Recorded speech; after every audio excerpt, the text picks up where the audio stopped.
yang insya Allah dalam keadaan walafiat, baik secara daring dan juga luring. Tidak lupa sholawat serta salam yang biasa kita curahkan kepada junjungan kita Nabi Agung Muhammad Sallallahu Alaihi Wasallam, yang mana beliau yang akan memberikan syafaat untuk kita semua di yaumul qiyamah. Amin ya rabbal alamin. Izinkanlah saya selaku pembawa acara untuk membacakan susunan acara yang akan berlangsung pada hari ini. Acara yang pertama yaitu pembukaan. Acara yang kedua, pembacaan ayat suci Al-Quran. Acara yang ketiga yaitu tausiah dari Bapak Dr. Ahmad Rifai MPDI. Acara selanjutnya yaitu sesi tanya jawab. Dan acara yang terakhir yaitu penutup. Dikarenakan waktu sudah semakin siang, marilah pengajian pada hari ini kita buka bersama-sama dengan membaca basmalah. Bismillah. Mudah-mudahan dengan bacaan bismillah tersebut, pengajian pada hari ini dapat berjalan dengan lancar tanpa suatu halangan apapun. Amin. Masuk ke acara selanjutnya, yaitu pembacaan ayat suci Al-Quran yang akan dibacakan oleh Bapak Mayong Eyato Eskom. Kepadanya kami persilakan.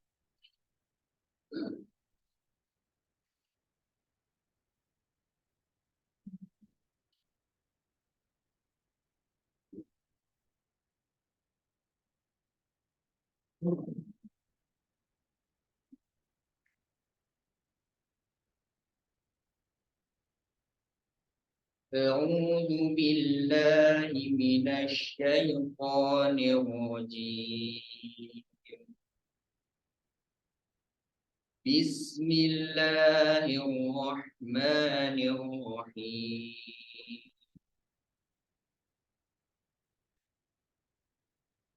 فاستجاب لهم ربهم أني لا أضيع عمل عامل منكم من ذكر أو أنثى بعضكم من بعض فالذين هاجروا وأخرجوا من ديارهم وأوذوا في سبيلي وقاتلوا وقتلوا لأكفرن عنهم سيئاتهم ولأدخلنهم جنات تجري من تحتها الأنهار ثوابا من عند الله والله عنده حسن الثواب. صدق الله العظيم.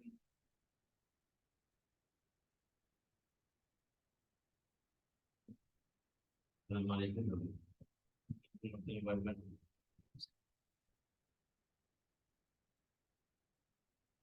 Baik, terima kasih kami aturkan kepada Bapak Mayang Eyato yang sudah membacakan ayat suci Al-Quran. Mudah-mudahan melalui lantunan ayat suci Al-Quran tersebut dapat meningkatkan keimanan dan juga ketakwaan untuk kita semua. Masuk ke acara selanjutnya yaitu acara inti tausiah dari Bapak Dr. Ahmad Rifai MPDI. Kepadanya kami persilakan.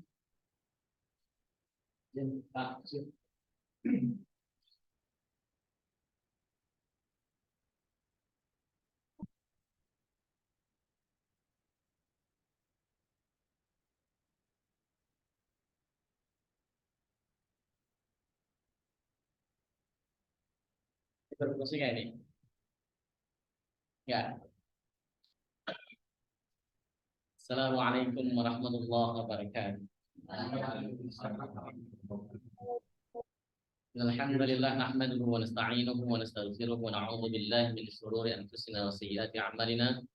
May yahdihillahu fala mudilla lahu wa may yudlil fala hadiya lahu. Asyhadu an la ilaha illallah wahdahu la syarika lahu wa asyhadu anna Muhammadan 'abduhu wa rasuluh. Allahumma shalli wa sallim wa barik ala hadzal nabiyil karim nabiyina Muhammadin sallallahu alaihi wasallam wa ala alihi wa sahbihi wa man tabi'ahum ila yaumiddin. Lima ba'du, Bapak Kepala Sekolah, Pak Arif Rahman Hakim yang saya hormati, Pak Solehon yang saya hormati pula, teman-teman guru, Ibu Gajah yang saya hormati. Mudah-mudahan Allah Subhanahu wa Ta'ala limpahkan karunia yang agung kepada kita semuanya. Di bulan Ramadan ini kita mendapat nikmat, mendapat anugerah yang luar biasa, dan mudah-mudahan Allah Subhanahu wa Ta'ala berikan panjang umur kepada kita dalam ketaatan dan kesalihan, kuat badan, kuat iman, jadi hamba Allah Subhanahu wa Ta'ala yang muttaqin. Amin ya rabbal alamin. Salawat dan salam yang mudah-mudahan terus tercurah dari bahan Rasulullah Muhammad sallallahu alaihi wasallam beserta seluruh keluarga beliau, sahabat, kerabat dan pengikutnya, serta kita semuanya insyaallah istiqamah konsisten dalam menjalankan dan mengerjakan sunnah-sunnahnya hingga akhir masa. Aslinya itu siang-siang enaknya tidur bukan ngaji. Ya, ngaji itu pagi habis subuh, ya, atau malam. Ini ngajinya siang terik matahari begini kan enaknya tidur, apalagi orang puasa. Suruh datang ke sini dalam keadaan panas begini, aduh, masya Allah menderita sekali saya. Saya tadi habis ngisi kuliah subuh, terus tidur, bangun-bangun jam 9 ya. 9 itu kaget tuh, 9 dan 9. Akhirnya kemudian buru-buru sampai di sini jam 10 berapa? 35 tadi pas. Tapi kita syukuri ya, karena ini adalah dalam rangka mengisi Ramadan, supaya Ramadan kita memang betul-betul bernilai di hadapan Allah Subhanahu wa Ta'ala. Salawat dan salam mudah-mudahan terus tercurah kehadiran beliau Rasulullah Muhammad sallallahu alaihi wasallam, Nabi yang kita tunggu-tunggu syafaatnya.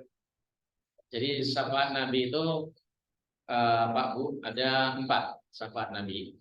Itu ada 4. Yang pertama syafaat Nabi yang diberikan kepada kita nanti ketika kita di mahsyar. Jadi ketika kemudian kita asalnya kan mati semua ini, gak ada satupun yang masih hidup, semuanya mati. Lalu kemudian Allah akan membangkitkan kita. Kita dibangkitkan satu persatu dari alam kubur, kita dibangkitkan. Setelah kita dibangkitkan oleh Allah Subhanahu wa Ta'ala, kan kita digiring di mahsyar. Mahsyar itu padang, yang kita kenal padang ya. Padang itu suatu tempat yang tidak ada naungan apapun, luas dan panas terik luar biasa. Itu menurut para ulama 40 tahun kita berdiri di sana. Pada saat itu kita tidak ada kepastian kapan akan dihisab, kapan akan di mizan, tidak ada kepastian. Akhirnya kemudian Rasulullah memberikan syafaat kepada kita dan kepastian mizan kemudian hisab segera ditegakkan. Untuk syafaat yang pertama disebut syafaatul uzma. Yang kedua adalah syafaat yang diberikan oleh Allah Subhanahu wa Ta'ala kepada orang yang tervonis masuk neraka. Orang ini sudah jelas masuk neraka. Kenapa? Karena misalnya meninggalkan sholat sengaja. Misalnya orang yang meninggalkan sholat sekali dengan sengaja kan pasti akan masuk neraka. Ya, jadi kalau kalian misalnya ada yang pernah nggak sholat dengan sengaja ya siap-siap saja masuk neraka. Tapi bisa disyafaati oleh Rasulullah Sallallahu Alaihi Wasallam sehingga dia tidak jadi masuk neraka. Syafaat ketiga ini adalah orang yang terlanjur masuk neraka karena dosanya dia masuk neraka. Lalu kemudian Rasulullah memberikan syafaat, diangkat, lalu kemudian dia dibebaskan oleh Allah Subhanahu wa Ta'ala dari neraka. Kalau kita di Raudhah, Bu Haji masih ingat di Raudhah itu kan banyak ukiran kaligrafi. Itu ada tulisan yang sangat bagus yang saya baca, syafaati li ahlil kabair min ummati. Syafaatku itu untuk pelaku dosa besar dari umatku. Jadi pelaku dosa besar dari umat Nabi itu disyafaati Nabi Shallallahu Alaihi Wasallam. Kita itu pelaku dosa besar. Ngomongin orang, sombong, ujub, ria, itu dosa-dosa besar. Ya, itu kalau nggak dapat syafaat Nabi ya kita kering di neraka. Maka kita mendapat syafaat Rasulullah Shallallahu Alaihi Wasallam sehingga kita akan keluar dari neraka. Kemudian yang keempat syafaat upgrade kelas. Jadi misalnya Pak Arif nanti masuk surganya Allah kelas ekonomi misalnya. Ya, ekonomi juga surga tetap enak lah. Tenang aja. Ya, misalnya kelas ekonomi. Karena dapat syafaat Rasul bisa di-upgrade dari kelas VIP. Ke Firdaus misalnya. Mudah-mudahan kita semuanya mendapat syafaat Nabi Sallallahu Alaihi Wasallam.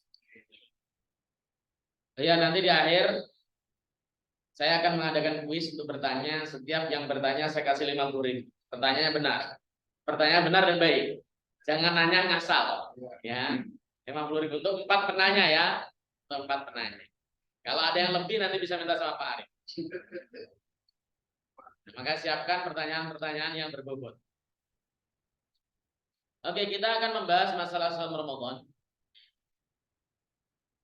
Ramadan itu disyariatkan pada tahun kedua Hijriyah. Artinya Rasulullah hijrah ke Madinah 2 tahun, baru kemudian ada syariat puasa Ramadan itu terjadi di tanggal 25 Sya'ban tahun kedua.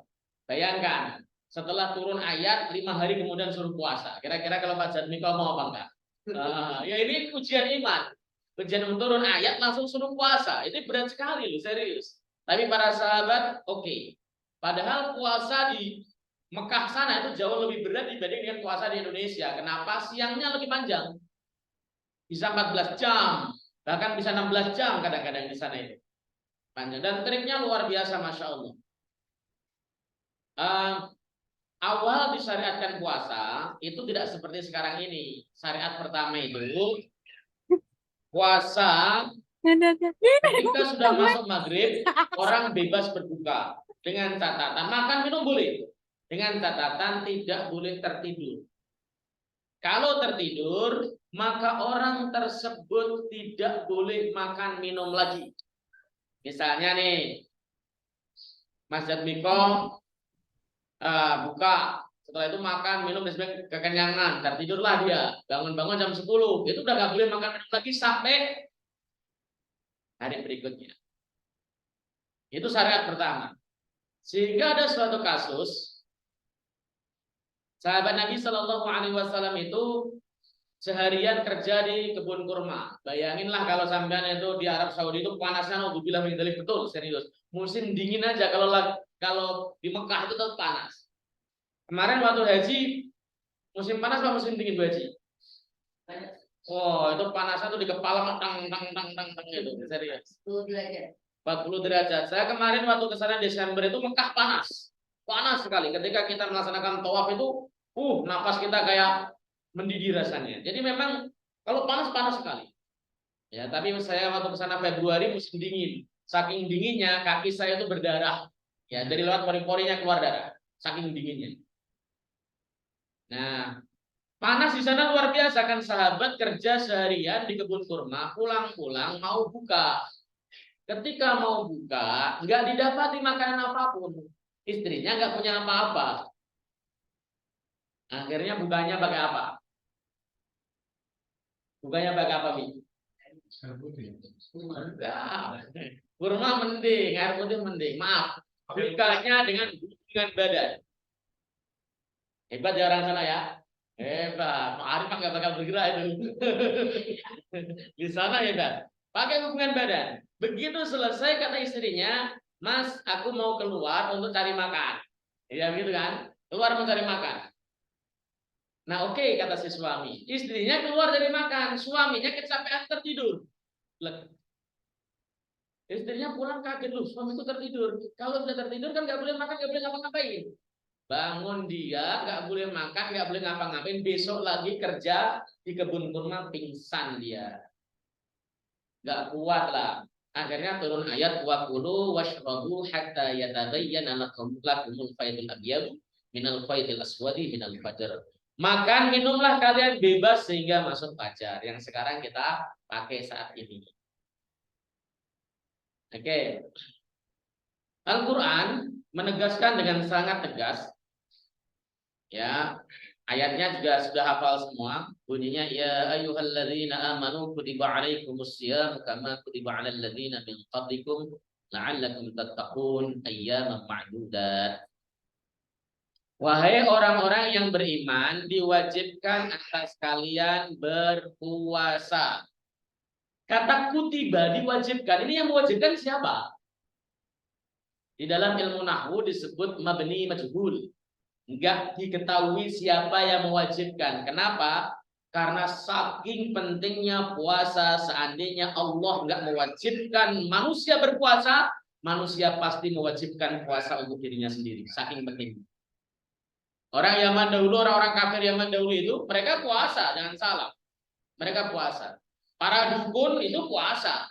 Puasa ada yang rawat, ada yang puasa pati geni dan sebagainya. Itu para dukun, mereka puasa. Makanya puasa ini urgen, penting. Redaksinya sampai kutiba alaikumusiyam, diwajibkan atas kalian berpuasa. Ini penekanannya bahwa puasa itu memang wajib sekali. Tapi ya, kata Imam Ghazali, puasa kita itu hanya sekedar pengalihan makan, Pak Mas Gilang. Pengalihan makan. Yang biasa makan 3 kali sehari, sarapan pakai nasi uduk, siang makan nasi, kemudian sore juga makan. Kita alihkan juga 3 kali. Buka itu makan. Kalau kemudian tidak dianggap makan, lah lontong 5 itu apa? Ya. Lontong 5, gorengan 4. Gorengan itu menu wajib loh, jangan salah. Ya. Kalau kurma itu kan sunnah kata Mayong ya. Nah, buka pakai kurma sunnah, tapi yang wajib memang gorengan. Harus ada. Buka kalau nggak makan gorengan itu nggak mantap. Apalagi kalau campur lontong, aduh masya Allah. Sambelnya agak pedes sedikit gitu ya Norma ya. Masya Allah. Jadi pengen buka. Nah, ini yang harus kita pahami. Puasa itu memang luar biasa. Sehingga mestinya puasa itu memiliki dampak terhadap diri kita. Dampak terhadap diri kita. Nah, tadi Al-Ghazali mengatakan sebenarnya puasa itu akan berdampak luar biasa jika dilaksanakan dengan benar. Tidak hanya sekedar tidak makan di siang hari, tapi lepas makan di malam hari. Coba bayangkan, antum boleh nimbang lah, kalau siang hari pasti turun sekilo. Ya, Gilang turun berapa kalau siang hari? Turun sekilo 2 kilo, malam hari naik 3 kilo. Ya, karena makan minumnya luar biasa nggak terbang. Puasa yang begini ini nggak memiliki dampak apapun terhadap kesehatan dan terhadap jiwa. Makanya jangan heran kalau kemudian selepas Ramadan, ini Ramadan, Id pertama, Id kedua, banyak orang masuk rumah sakit. Serius, nanti coba lihat. Makanya ini hati-hati. Terutama yang punya gula darah, punya darah tinggi, punya kolesterol, itu harus hati-hati betul. Ya, lepas kontrol masalahnya. Saya sudah konfirmasi ke beberapa rumah sakit. Kemarin saya juga habis ngisi di buka bersama di rumah sakit dan memang iya diakui bahwa memang banyak sekali orang-orang yang ketika justru selepas Ramadan itu masuk rumah sakit. Ya kenapa? Ya bebas. Begitu sudah selesai, makan daging dan sebagainya. Jeruan disikat merasa kemarin kan udah kebakar di Ramadan, bukan kebakar. Ya. Tapi kita yang kemudian menumpuk penyakit itu. Oke, saya lanjutkan lagi. Nanti akan sampai kepada kesimpulan secara mendalam. Kama kutiba 'alal ladzina min qablikum la'allakum tattaqun, sebagaimana diwajibkan atas orang-orang sebelum kalian, umat terdahulu, umat Nasrani itu puasa juga. 40 hari bahkan lebih lama dibanding dengan kita. Kalau kita mengikuti puasanya Nasrani berat jelas banyak yang nggak berpuasa. 30 hari aja jualan sop sate kambing, begitu kan? Isinya kaki manusia semuanya. Ya, sop kaki kambing tapi isinya kaki manusia. Kemarin yang lagi viral itu saya lihat ada gambar harap tenang, ada ujian. Itu dibuat banner warung ya kan? Iya nggak itu? Iya, harap tenang, bannernya apa tuh namanya? Tukuri Handayani itu Kemendikbud, harap tenang ada ujian. Isinya kaki manusia semuanya ya. Ya ujian memang itu ujian insyaallah. Ini yang harus kemudian kita cermati bahwa puasa memang sesuatu hal yang sifatnya berat. Nah, tujuan daripada puasa di dalam ayat tadi adalah la'allakum tattaqun, supaya kalian menjadi orang yang bertakwa. Takwa itu sendiri apa sih? Yang dimaksud la'allakum tattaqun di dalam puasa itu apa sebenarnya? Pokoknya kan yang penting bertakwa. La'allakum tattaqun itu di dalam kitab As-Syam itu dikatakan satu, ya, wiqayatal jismi minal amrob. Artinya puasa bisa menjaga. Takwa itu artinya menjaga, terjaga dari neraka, terjaga dari sakit, itu namanya takwa. Maka yang pertama, makna takwa yang pertama dalam surat Al-Baqarah ayat 183 tadi adalah artinya wiqayatul jismi minal amrod. Puasa itu bisa menjaga tubuh dari berbagai macam penyakit. Serius. Coba sekarang rasakan yang biasa punya keluhan di bulan Ramadan ini, keluhannya ada nggak kira-kira? Yang badan terasa enteng, ya semuanya. Saya itu biasanya kalau pas lagi ngaji capek dikit sakit, tapi alhamdulillah sampai hari ini mungkin saya sudah menghadiri lebih dari 40 taklim kali. Ya. Dan alhamdulillah nggak sakit. Ya, semalam itu meriang dikit-dikit karena kejemur di panasan kemarin ya. Tapi alhamdulillah sehat-sehat. Nah, apalagi kalau kemudian kita melaksanakan ibadah haji atau umroh, ya luar biasa. Saya tuh kemarin bareng sama teman, ya melaksanakan ibadah umroh bareng sama saya. Itu punya penyakit gula darah yang harus dikasih obat setiap waktu. Gak pakai insulin, tapi pakai obat. Mungkin sejenis metformin mungkin ya. Mungkin. Nah, dia bilang, Ustaz, obat sekarang ketinggalan. Dia nyari di bandara nggak ada. Saya bilang tenang saja. Di sana kan apa itu namanya tempat yang paling mulia. Allah Subhanahu wa taala insya Allah membuat antum sehat. Yakin ya Ustaz? Yakin. Akhirnya kemudian ketika mereka di sana itu malah justru merasakan badannya enteng, nggak ada keluhan apapun tanpa obat selama hampir 10 hari lah. Kenapa? Ya karena faktor gerak badannya memang luar biasa, jalan terus kan. Yang kedua adalah faktor keberkahan Mekah. Keberkahan Mekah. Jadi Mekah itu, Ka'bah itu auranya luar biasa. Saya tidak pernah menjumpai orang yang di situ lalu nggak kuat tawaf, itu nggak pernah. Ya, enteng semua. Teman saya dulu itu dia drop KO hampir mati di bandara. Padahal dia kuat tawaf di Baitullah. Ini serius. Ini keistimewaan, salah satu keistimewaan Mekah. Jadi ketika tawaf itu nggak ada perasaan aduh, badan pegel-pegel dan sebagainya, lalu kemudian deprok nggak ada setahu saya. Makanya kemarin saya waktu Pak Tarno wafat itu kok nggak di sana? Itu salah satu hebat dahsyatnya sana. Fisik drop sekalipun itu kayak tersulit. Teman saya itu kemarin waktu berangkat itu tremor, tangannya tuh begini nih sudah. Saking dia sakit demam, dipaksain itu tremor. Tawaf udah kuat-kuat aja sampai selesai. Semua ibadah itu begitu dampaknya aslinya. Termasuk puasa. Puasa itu bisa menjaga diri kita dari berbagai macam penyakit. Makanya kalau kalian pengen panjang umur, pengen sehat, banyak-banyak puasa. Tapi ya tadi puasanya kemudian setelah puasa jangan kemudian bukanya pakai soto Betawi, ya makan durian ya tetap ada bedanya kalau begitu. Ya kan ada yang masjid itu setiap buka itu sok durian. Ya, saya semalam itu ngaji di Sunter Agung. Sunter Agung itu kompleks Sunter Agung di dekat, kalau Bu Heja kan di Sunter Jaya, itu di Sunter Agung. Itu setiap malam itu sop durian. Keren juga sop durian.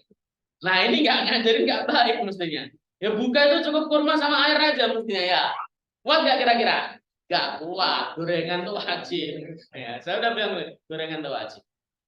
Jadi wiqayatul jismi minal amrod ini artinya menjaga kita supaya memerintahkan kita supaya betul-betul memelihara kesehatan kita. Menjaga kesehatan kita dengan prima ini butuh kedisiplinan. Nggak usah diet, puasa aja yang rutin. Puasa aja yang rajin. Nggak ada kata terlambat. Kalau memang Ustaz saya puasa kalau buka sampai maghrib nggak kuat, oke, sekarang perpanjang durasi makannya. Masa contoh nih, makan pagi misalnya jam 6, makan siang nanti perpanjang maksudnya, jadi jam 1 atau jam 2. Terus begitu diperpanjang durasinya. Bukan kok pagi makan, ntar jam 10 udah nyemil nih Okta dan kawan-kawan nih. Ya. Jadi jangan salah, kan kadang-kadang wah badan saya kan nggak gemuk Pak. Kolesterol itu nggak nyerang hanya orang gemuk loh, jangan salah. Teman saya yang mati duluan itu dulu sampai sempat ngingetin saya, Pak Rifai, hati-hati itu perut, ya.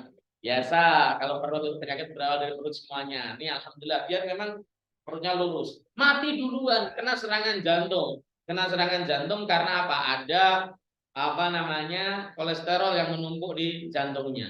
Jadi pola makan itu perlu dijaga. Ini yang pertama. Yang disebut takwa itu adalah menjaga pola makan, menjaga aturan puasa itu bisa menjadikan kita sehat, menjadi orang yang disiplin terhadap makannya. Apakah tidak boleh makan yang berlemak? Boleh. Tubuh itu perlu. Ya, tubuh perlu gula, tidak boleh berlebih. Tubuh perlu lemak, tapi tidak boleh berlebih. Tubuh perlu apa itu namanya karbohidrat, tapi nggak boleh berlebih. Kita kan nggak, pokoknya malam jam 9 pengen makan mie, ya makan mie aja. Habis itu geledak tidur. Nah, akhirnya kemudian kita kena penyakit ini itu banyak sekali penyakitnya. Mudah-mudahan kita semua sehat ya. Yang kedua adalah wiqayatul jawarih anis syahwat, anis syubhat, anis syahwat. Menjaga anggota tubuh dari syahwat, dari berbagai macam keinginan. Ini yang kemudian nanti bagaimana kita memanage mata kita, memanage tangan kita, memanage kaki kita, dan sebagainya. Orang yang bisa menjaga anggota tubuhnya dari perkara-perkara yang ia inginkan, ini orang yang sukses, berhasil. Ya, saya ceritakan. Ada dua saudara. Dua-duanya dapat warisan sama dari orang tuanya. Orang tuanya mampu.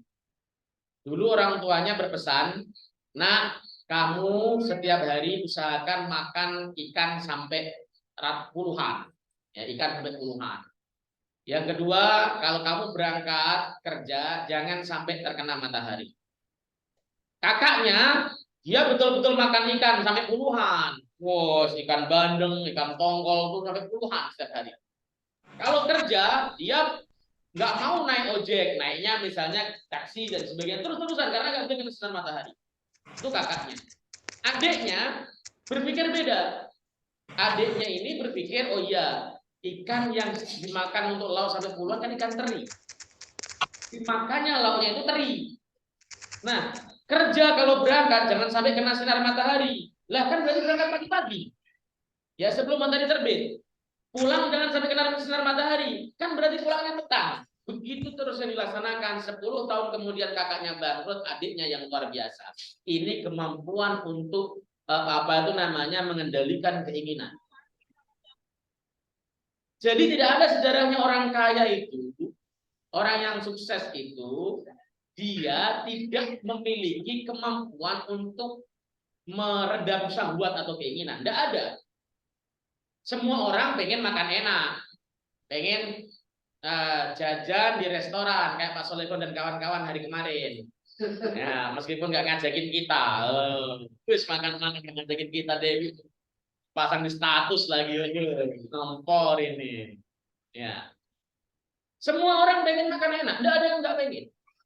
Ya, pengen makan yang apa tuh namanya megah. Ya, terus terang saya itu belum pernah makan yang aneh-aneh, misalnya nih contoh sapi itu rasanya kayak apa nggak pernah. Ya, pertama nggak punya waktu untuk makan di luar, yang kedua saya udah dimasakin istri, gitu loh. Masakan istri itu nomor satu meskipun sering kasinan, gitu. Jadi ini harus dipikir-pikirkan, serius, mampu untuk mengendalikan diri. Lah antum gaji baru 1 juta, 2 juta aja udah lag-lagan, begitu gajian keluar makan dan sebagainya. Tanggal 20 udah loss, gak ada gaji sama sekali. Ini kan kemampuan tidak bisa mengendalikan syahwat. Ini butuh kemampuan untuk mengendalikan syahwat. Jangan jadi alasan, wah Ramadan Pak, Ramadan itu bukan alasan. Ramadan itu bulan di mana kita malah justru pada posisi prima, anggota tubuh kita itu prima. Kalau nggak prima, perang Badar itu jadi di bulan Ramadan, 17 Ramadan. Di bulan Ramadan suruh perang. Emang kalian berani berangkat? Nggak berani, lemes Pak. Aduh Pak, pengen tidur Pak. Tapi faktanya Rasulullah dan para sahabat perang itu di bulan Ramadan tanggal 17 Ramadan. Kuat. Nah itu kan kemampuan untuk bisa mengendalikan syahwat keinginan. Sama ketika kita di sekolah juga. Anak-anak misalnya, wah hawanya kok pengen bolos ya, itu berarti ada syahwat pengen bolos. Mampu enggak kemudian, bismillah saya berangkat, tujuan saya kan memang mau belajar. Berangkat, suka enggak suka, aduh pada pelajarannya Pak Muklis lagi, Masya Allah. Sulit, kan? Ada pelajarannya Pak Soleh, aduh normal. Akhirnya kemudian, nah udah ini Bismillah niat belajar, paham nggak paham tuh urusan Allah Subhanahu Wa Taala. Yang penting saya belajar, itu kemampuan mengatasi syahwat. Saya pernah bilang tidak ada rumus bahwa orang pintar itu pasti sukses. Tidak ada rumusnya orang pintar pasti sukses, tidak ada. Ya, Banyak orang yang pintar gak sukses banyak. Teman saya waktu SMA ranking satu sekolah. Nilainya 99, ada yang 10 dan sebagainya. Sekarang alhamdulillah cukup jualan mukena. Ya. Teman saya juga ada lagi teknik kimia. Dia pintar juga, Undip. Lulus teknik kimia Undip. Dia ya cukup bantu istrinya buka salon pengantin. Ya artinya apa? Kepintaran itu tidak menjamin kesuksesan apapun. Yang penting kalian kalahkan syahwatnya. Apa yang madol? Kalahkan. Guru itu hanya pengen kalian itu patuh saja. Misalnya contoh, ada tugas nih. Yang penting kerjakan sebaik mungkin, semaksimal mungkin. Hasil itu nanti. Daripada udah kasih tugas capek-capek nggak ngerjain, masya Allah itu kan menghina banget itu. Apalagi ada anak ngerjain soal itu cuma 10 menit. Kita bikinnya aja berhari-hari, dia 10 menit. Itu kan nggak menghargai. Ya kalian pura-pura mikir lah begitu loh. Ketika ngerjain itu. Pura-pura begini kayak ngoret-ngoret kan dan sebagainya. Ada yang ditulisin, mohon maaf Pak, saya nggak bisa mengerjakan. Ya, kami pengen lulus Pak, apaan begitu ditulis-tulis sendiri. Ya, oke. Kita lanjutkan lagi. Jadi menahan syahwat itu penting. Dan itu banyak. Makanya saya tadi di awal, kalau pengen sukses harus punya manajerial yang bagus. Anda punya penghasilan 10 juta. Ini pernah ada guru curhat penghasilan keluarganya 10 juta ya kemarin. Tapi kalau tidak bisa memanage dengan baik, ya tidak bisa. Mending gaji cuma 5 juta, tetapi bisa memanage dengan baik. Memanage dengan baik, dimanage dengan baik. Keinginan apapun yang sifatnya pengen meluap itu tahan. Oh ini syahwat, ini syahwat. Tanya Pak Ari, tanya. Pengen kawin lagi nggak? Tapi beliau mampu menahannya, mampu melawannya. Coba kalau kemudian saat ini beliau melaksanakannya, wah hancur keluarga. Ya kayak teman saya itu, akhirnya saya yang jadi korban. Dia yang enak kawin lagi, istri pertamanya ngadu sama saya, istri keduanya ngadu sama saya. Lalu terus bagaimana? Ya, dia kawin nih ceritanya, poligami. Istri pertamanya ngadu sama saya karena dianggap dia murid saya. Oh panjang lebar pokoknya terus-terusan nelpon minta tolong dan sebagainya. Saya sampaikan ke suaminya, istri keduanya ngadu sama saya juga. Berarti saya lo yang enak, gue yang menderita, kan? Nah itu karena tidak mampu mengekang syahwat. Syahwat itu banyak, ada syahwat perut, syahwat mata, syahwat kemaluan, dan syahwat kepentingan-kepentingan yang lain. Ini kaidah takwa di dalam surat Al-Baqarah tadi. Maka kalau kemudian kita hubungkan kepada pengajaran kita, ya sama. Semua orang itu pengen ketika ngajar ya santai. Kalau perlu selonjoran anaknya udah pada pintar, kan pengen begitu kan? Kalau perlu anaknya cuma sekedar nulis, tapi tes dapat 10 semuanya kan? Terus kan begitu. Tapi kan nggak mungkin dicapai. Kenapa? Butuh perjuangan. Pertama, butuh penjelasan. Yang kedua, butuh doa. Guru itu yang paling hebat itu doanya sebenarnya. Makanya sering saya bilang, bedanya apa sih anak-anak pesantren dengan anak sekolah? Doanya. Doa dari guru. Anak pesantren itu kiainya pasti doain, jangan salah. Ya Allah, jadikanlah semua murid saya murid yang hebat-hebat, murid dan sebagainya. Dulunya rata-rata, ya Allah, mudah-mudahan THR cair tepat pada waktunya. Ya, mudah-mudahan gaji naik. Nggak pernah. Tanya Pak Solehun, pernah doain muridnya nggak? Nah, Pak Solehun manggung, berarti aku baru doain Pak Solehun. Mudah-mudahan cepet nih, nikah, amin. Gitu, didoain. Dong dia rajin doain kalian kok. Itu memang serius. Guru itu di sekolah itu kurang doainya, kurang kuat doainya. Ya ini mestinya kita menjadi pelajaran bagi kita. Ayo kita sering mendoakan, berdoa dan sebagainya. Kekuatan doa itu tak terbatas, ya bisa menembus apapun. Kalau Allah Subhanahu Wa Taala menghendaki, makanya saya seringkali setelah memberikan pemaparan masalah PPDB, ikhtiar sudah maksimal, yang harus kita lakukan adalah berdoa maksimal juga. Berdoanya harus maksimal, selesai sholat berdoa, menjelang berbuka berdoa. Nah ini menjelang berbuka pasti nggak pada berdoa nih. Saat berbuka, bukan menjelangnya saja, saat berbuka ketika sudah batal. Kira-kira sempat berdoa nggak Mas Bilal? Ya cuma Allah malakasuntu. Nah, Nabi mengatakan inna lis-shaimi inda fitri da'watan maturat. Orang yang berpuasa pada saat berbuka itu doanya nggak ditolak doanya. Makanya selesai kita batalin makan kurma 3 kali, makan kurma dulu sebelum minum apapun. Itu sunnah Nabi SAW. Makan kurma, kalau nggak mau 3 ya 1. Setelah selesai minum air, berdoa. Allahumma laka sumtu wa bika amantu wa la rizqa qarru dzahaba dharma wa abdalat al-qulubu wa syafatan insyaallah. Tambah doa yang lain min hawaijid dunya wal akhirah, dari hajat dunia dan akhirat. Pengen anaknya sukses, doanya itu di situ. Pengen kita yang sukses, doa itu. Pengen apapun, doa itu. Ini serius. Kita dipermudah oleh Allah Subhanahu wa taala. Ini janji Rasulullah sallallahu alaihi wasallam dulu. Kalau kalian pengen sukses ya mulai dari sekarang ketuk pintu rahmatnya Allah. Ketika berdoa, berdoalah. Kenapa kok kemudian Rasul menggaransikan yang luar biasa? Karena berat. Kebanyakan kalau sudah kena gorengan, mau lontong kayak, mau gorengan kayak, tahu kayak, bakwan kayak, itu sudah lupa doa, udah ngunyah aja terus. Sampai kemudian setengah jam baru melaksanakan sholat. Salah. Mestinya ketika kita batal, doa. Panjatkan yang banyak doamu kepada Allah Subhanahu wa taala. Doamu tidak ditolak. Sisipkan dalam doamu, mudah-mudahan siswa-siswi SMP, SMA Muhammadiyah 16 menjadi banyak barokah dan sebagainya. Begitu caranya. Dan dapat yang baik-baik. Coba kalau kemudian gurunya masih berdoa, ketuk bareng-bareng pintu rahmat Allah. Gampang aslinya. Ya karena ya tadi terpesona sama kolak. Ya.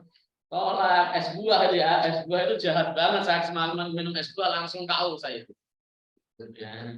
Ini harus dihayati. Coba ini dilaksanakan dengan sebaik-baik. Nah, ini kan kemudian kalau kita bisa mengekang syahwat, profesionalisme dan integritas kita akan terjaga. Karena memang perkaranya ya di keinginan kita itu.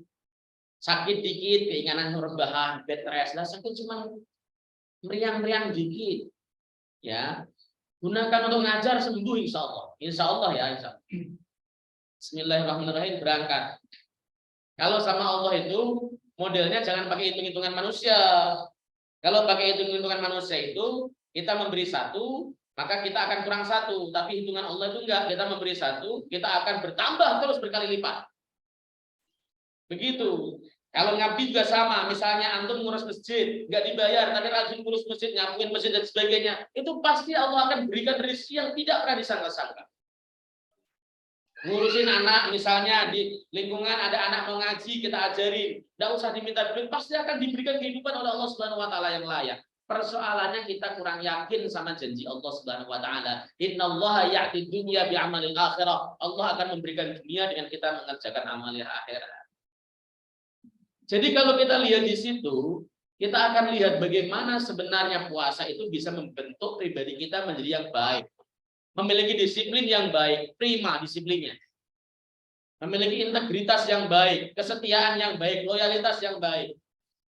Dan cinta sama anak. Ya. Kadangkala kalau kita lihat bapak-bapak ini, mungkin ada produk seperti zaman saya, yang guru nerangin itu yang kadang-kadang asal. Pokoknya kalau zaman saya sekolah itu, udah datang kasih kapur, kasih buku, nulis sampai pengong begitu kan. Tapi kalau yang pada berhasil, mungkin BHJ juga produk begitu. Kalau nggak bisa ketok kepalanya pakai mistar, gitu kan. Saya kan model begitu, jadi ketok-ketokin kepala saya, agak peang dikit makanya ini. Ya, zaman dulu guru itu kalau marah, nah, ketok kepalanya pakai mistar. Mistar tahu nggak?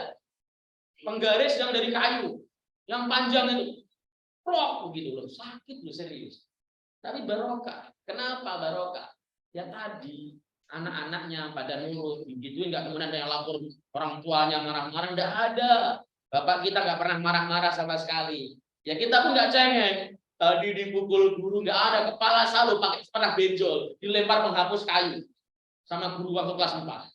Bagal bersih, kena benjol lah, gitu kan? Iya nggak ada ngadu-ngadu tanya orang tua. Tadi kenapa bikin benjol ini? Tabrakan udah selesai. Nggak usah pakai ngadu-ngadu. Jadi intinya saudara sekalian, karena sudah siang sekali, intinya adalah Ramadan ini yang pertama harus memiliki dampak signifikan dalam kesehatan kita, baik jasmani maupun rohani.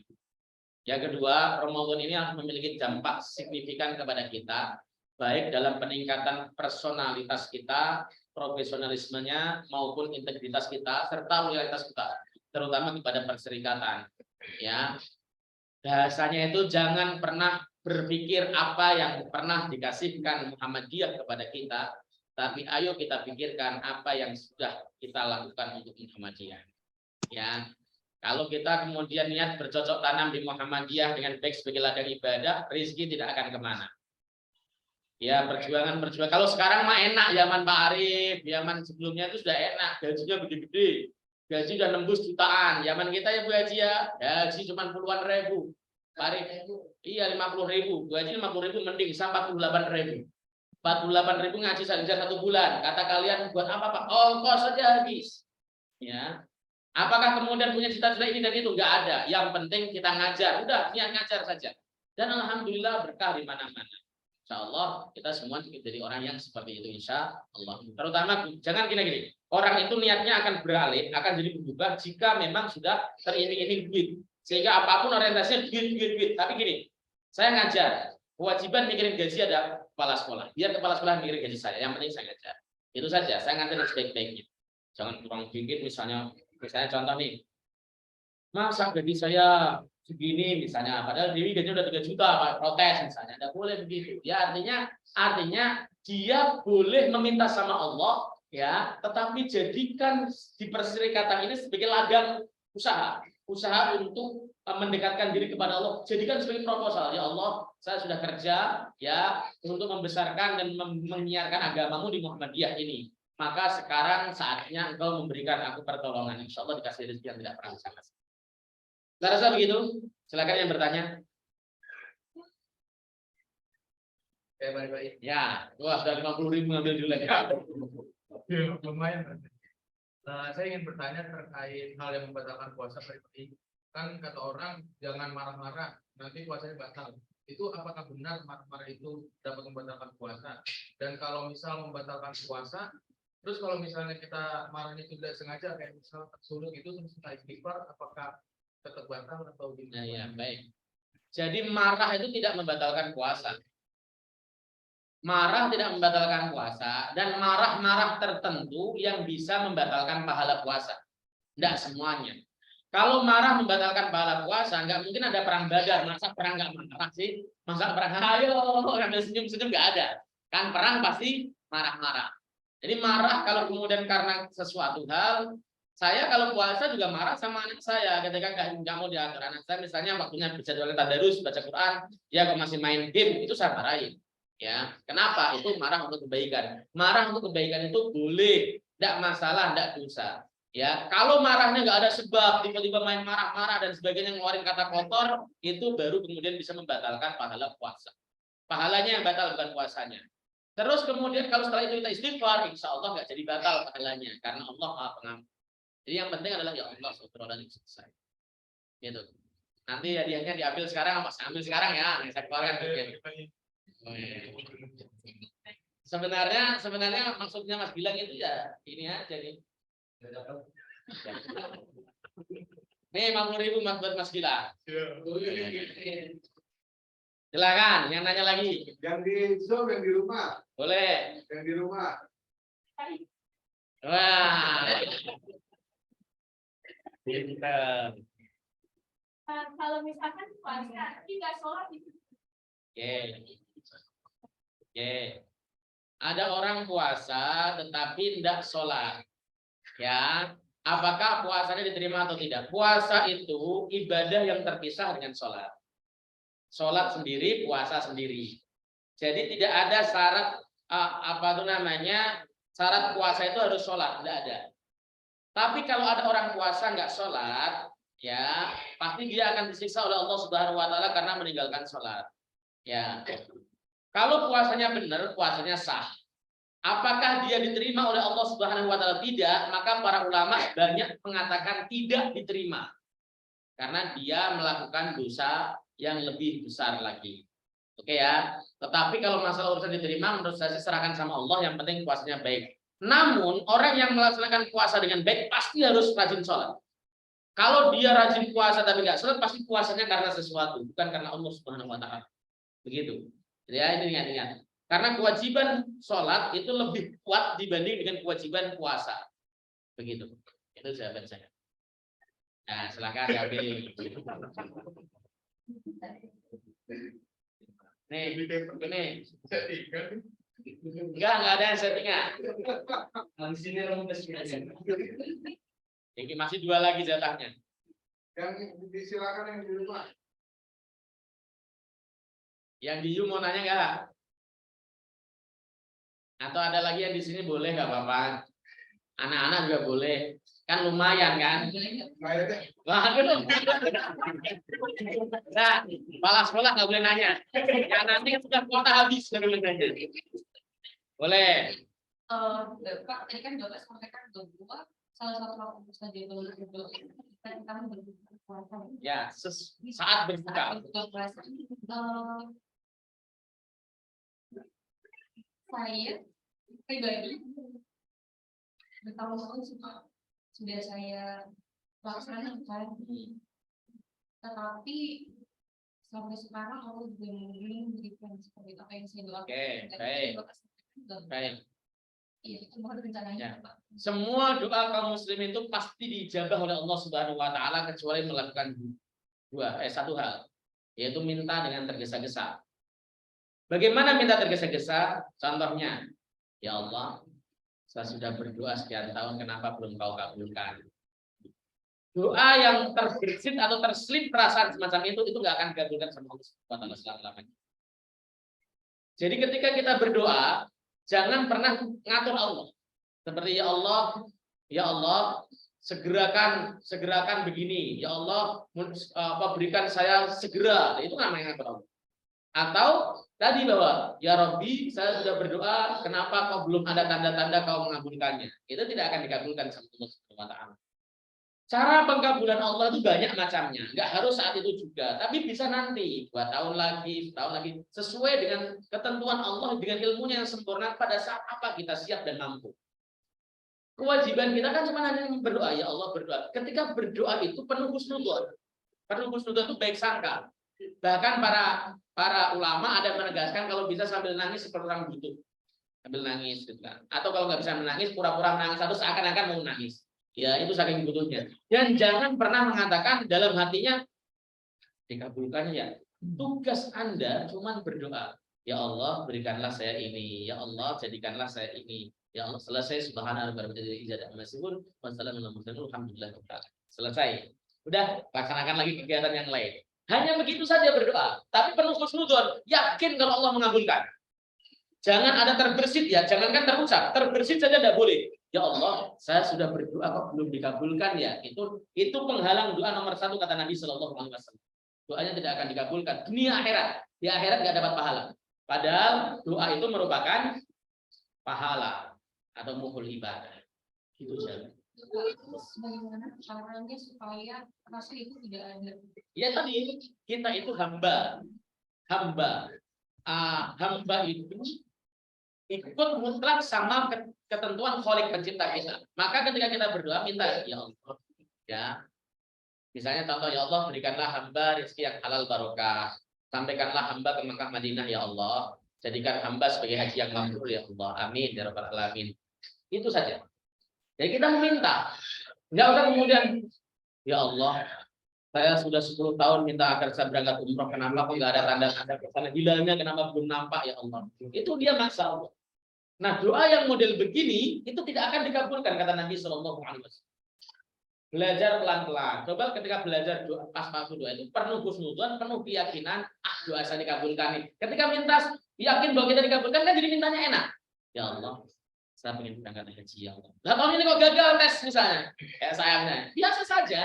Enggak kemudian ya Allah, saya kan sudah belajar, saya sudah ini, kenapa masih gagal? Enggak perlu. Wah ada begini enggak perlu. Karena menurut saya itu murni panggilan. Saya nggak perlu harus mengatakan, wah ini ada sindikat dan sebagainya seperti itu. Minta saja ya Allah, saya pengen punya rumah ya Allah. Jadikan saya rumah yang baik kayaknya. Amin ya rabbal alamin. Gitu kan? Hatinya itu penuh husnudzon, doanya dikabulkan. Setahun kok berlalu dia tetap minta rumah saja. Begini. Tamsilnya begini, ada sebuah buku. Bentar, saya bilang gini. Kalian misalnya pas lagi makan di kafe, seperti Pak Sulaiman kemarin. Tiba-tiba ada pengamen nyanyi. Suaranya bagus dan enak. Kira-kira Bapak langsung ngasih duit biar berhenti atau dinikmati sampai selesai? Dinikmati sampai selesai. Kalau perlu nambah lagi kan? Nambah lagi lagu, 3 lagu nanti saya tambahin. Ya. Tapi kalau suaranya cempreng kayak ember, kira-kira mau dinikmati sampai selesai langsung kasih. Ya. Begitulah Allah. Kalau dia yang berdoa hambanya yang disayang, kadang-kadang ditunda-tunda ngasihnya.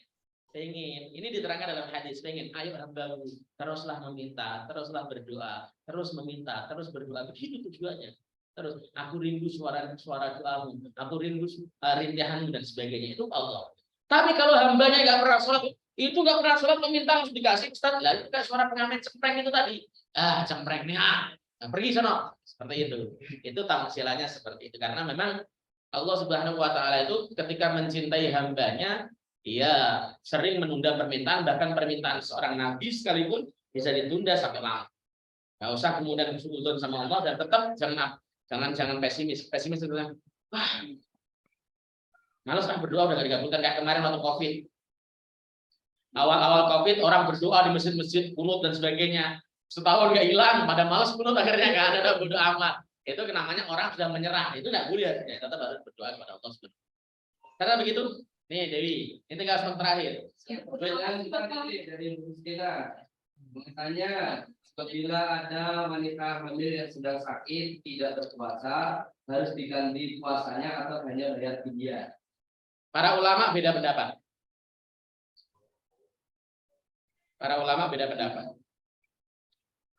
Dalam mazhab Syafi'i, kalau orang tersebut itu tidak puasanya karena khawatir kesehatannya sendiri, si ibu, atau khawatir kesehatan dia, si ibu sama si anak, maka dia cukup qadha, enggak fidyah. Ya. Anak menyusui, orang menyusui juga. Saya nggak puasa, tapi khawatir karena saya kurang gizi, kurus saya. Kalau puasa nanti saya lemes sakit, maka dia cukup qadha. Tapi kalau dia khawatir kesehatan anaknya, saya nggak puasa karena janin saya takut nanti kurus dan sebagainya, maka dia qadha sekaligus fidyah. 4 mazhab sepakat bahwa mereka sepakat mengqadha. Meskipun masalah fidyah tadi ada tarik ulur, tapi sepakat mengqadha. Kecuali yang hamilnya terus-terusan, misalnya kemarin hamil, besok lagi hamil, nah gitu kan ada. Ya, itu ada dispensasi khusus. Jadi itu yang bisa saya berikan jawaban. Tapi kalau misalnya ada orang hamil nggak puasa gara-gara dia khawatir terhadap dirinya sendiri, ya khawatir kesehatan sendiri, maka dia cukup mengqadha dan membayar fidyah. Dia tidak membayar fidyah. Tapi kalau dia khawatir bahwa dirinya sehat kuat, tapi anaknya yang dikhawatirkan, maka dia harus qadha dan membayar fidyah. Setahu saya, dalam 4 mazhab tidak ada satupun yang berpendapat cukup membayar fidyah, kecuali pendapatnya Said Sabik di dalam fikih sunnah. Kalau mau itu ya silakan. Nah, boleh. Ini berarti dikasihkan ke siapa, Bu Gustina? Mustina ya. Saya pernah baca Pak di Muhammadiyah itu bahwa subuh itu Pak, setelah berapa menit baru adzan itu Pak. Nah gimana kalau misalnya kita dari lingkungan yang bukan Muhammadiyah terus sudah adzan gitu, tapi bukan pendapat dari Muhammadiyah itu. Karena kita memegang kaidah yang 8 menit tadi Pak. Oke, Nah, baik. kita megang yang mana nih Pak? Oke, siap. Mau makan di pas mau sahur. Oke. Jadi antum mengikuti penetapan subuhnya Muhammadiyah yang terkoreksi 8 menit. Ya kan? Artinya pada saat kemenak adzan atau adzan negara atau adzan televisi 8 menit lagi baru adzan versi Muhammadiyah. Kalau Anda meyakini itu yang benar, maka Anda boleh makan pada saat terdengar adzan, masih boleh makan karena masih ada 8 menit. Ya, meskipun Anda berada di lingkungan yang semua sudah adzan. Kenapa? Karena Anda meyakini maghrib subuh belum masuk. Masuknya masih 8 menit lagi, boleh. Tapi konsekuensinya Anda juga tidak boleh melaksanakan sholat subuh di luar Ramadan sesuai dengan masjid-masjid yang di sekitar. Berarti Anda nggak bakal sholat subuh jamaah di sekitar situ. Itu konsekuensinya. Jadi karena kalau Anda melaksanakan sholat subuhnya di awal, sementara Anda meyakini masih kurang 8 menit, maka sholat subuh Anda tidak sah. Gitu. Karena mereka terkoreksi 8 menit tadi. Gitu. Ya, kalau saya sih tetap memegang banyakan. Saya bingung ya kalau mengikuti apa tuh namanya yang terkoreksi 8 menit, sebab Masjid Muhammadiyah juga ikut-ikutan ada cepet, gitu kan? Nggak ada temennya masalahnya, jadi ikutan itu. Begitu Pak, yang saya pahami. Ya, Pak. Cukup ya, mudah-mudahan manfaat apa yang saya sampaikan ini. Sebenarnya memang perlu ada kajian khusus Tarjih Muhammadiyah. Tarjih Muhammadiyah itu bukan hanya sebagai hiasan ya, tapi memang harus dikaji di Muhammadiyah itu. Saya itu pengajar tetap Tarjih Muhammadiyah di PCM Setiabudi malah. Di PCM Senen enggak. Maksudnya harus ya, nanti kita bikin pengajian yang khusus Tarjih Muhammadiyah supaya lebih saya rasa itu untuk majelis. Subhanakallahumma wa bihamdika, asyhadu an la ilaha illa anta, assalamualaikum warahmatullahi wabarakatuh. Hei, saya kasih mayong aja. Gustina pasti enggak mau.